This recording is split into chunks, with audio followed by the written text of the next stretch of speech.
പുറത്ത് നന്നായിട്ട് മഴ പെയ്യുമ്പം കഴിക്കാൻ തോന്നുന്ന ചില കോമ്പിനേഷൻ, വെജിറ്റേറിയൻ കോമ്പിനേഷൻ. മൊത്തം വെജ്, നല്ല എരിശ്ശേരിയും തൈരും ചക്കക്കുരു മെഴുക്കുവരട്ടിയും പപ്പടവും എല്ലാം കൂട്ടി ഒരു സാദാ ഊണ്. പപ്പടം എന്ന് പറഞ്ഞാൽ ചുമ്മാ പപ്പടം എണ്ണയിലിട്ട് പൊരിച്ചെടുക്കുന്നതല്ല, ഇങ്ങനെ പപ്പടം കുരുമുനാന്ന് കീറിയിട്ട് ഇച്ചിരി വറ്റൽമുളകും കരിവേപ്പിലും എല്ലാം കൂടി ഒരുമിച്ച് എരിശ്ശേരി തയ്യാറായി. തൈര് ഒഴിച്ചു, കുരുമുനാന്നുള്ള പപ്പടം ഇട്ടു, ഇലത്തോരനും ചക്കക്കുരു മെഴുക്കുവരട്ടിയുണ്ട്. പിന്നെ മോടിക്കൊരു കണ്ണിമാങ്ങ അച്ചാറും ഉണ്ട്.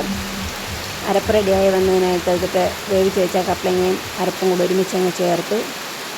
തേങ്ങാവറവൽ കറക്റ്റ് ആയതുകൊണ്ട് തന്നെ കുഴപ്പമില്ല. അതൊന്നും ശ്രദ്ധിക്കേണ്ട കാര്യമല്ല. തേങ്ങ ഇച്ചിരി മൂപ്പ് കൂടിപ്പോയാൽ തന്നെ എരിശ്ശേരിയുടെ ഫുൾ കളറും ടേസ്റ്റും എല്ലാം മാറും. കരിഞ്ഞു പോകാതെ സൂക്ഷിക്കണം. എന്നിട്ട് ആസ്വദിച്ച് മഴയുള്ളപ്പം തന്നെ ആസ്വദിച്ചിട്ട് കഴിച്ചേക്കാമെന്ന് വിചാരിച്ചു. ഇതുപോലുള്ള ചില കോമ്പിനേഷൻസ് മനസ്സിന് തരുന്നൊരു പ്രത്യേക സന്തോഷമുണ്ട്. നാടൻ ഇതിലെല്ലാ ഐറ്റവും വീട്ടിൽ നിന്ന് തന്നെയാണ്. ചക്കക്കുരുവും കപ്പളങ്ങയും ചീരയും കണ്ണിമാങ്ങ എല്ലാം വീട്ടിലുള്ള ഐറ്റം തന്നെ. ഒരെണ്ണം പോലും ഇല്ല കടയിൽ നിന്ന് വാങ്ങിയെന്ന് പറയാം.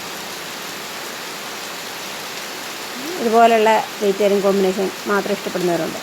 ഞാൻ വെജ് മാത്രമല്ല കഴിക്കുന്നത്, നോൺ വെജ് കഴിക്കും. പക്ഷേ ഇതുപോലെ ചില ദിവസങ്ങളുണ്ട് വെജ് മാത്രം കഴിക്കാനൊരു തോന്നൽ. അന്നേരം ഉള്ള ഒരു തോന്നലിൽ നമ്മൾ പ്രിപ്പയർ ചെയ്യുന്നതാണ് ഇതൊക്കെ. പ്രത്യേകിച്ച് മഴയുള്ളപ്പോഴാണ് എനിക്ക് ഇങ്ങനെയുള്ള ഓരോരോ കാര്യങ്ങളൊക്കെ വേണ്ടിയുള്ള തോന്നൽ വരുന്നത്.